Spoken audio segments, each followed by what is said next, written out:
ఒక ఇన్వెస్టిగేషన్ జరుగుతుంది. సిట్ అనేటువంటి ఒక సంస్థ, దర్యాప్తు సంస్థ, దానికి సంబంధించినటువంటి విచారణ జరుగుతున్నటువంటి నేపథ్యంలో నిజానిజాలు తెలుసుకోకుండా ఒక మీడియా ఛానల్స్ ప్రసారం చేసేటువంటి కథనాలు బయట ప్రజల్లో కావచ్చు, ఆ పార్టీకి సంబంధించిన నేతల్లో కావచ్చు, ఆ కుటుంబానికి సంబంధించి ఎంత ఇంపాక్ట్ చూపిస్తాయి? దాన్ని నెగిటివిటీ అని అంటారు కదా.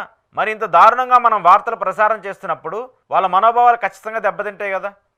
వాళ్ళు కూడా ఎంతో కొంత రియాక్ట్ అవుతారు కదా. కొంతమంది సహనాన్ని కోల్పోతూ ఉంటారు కదా.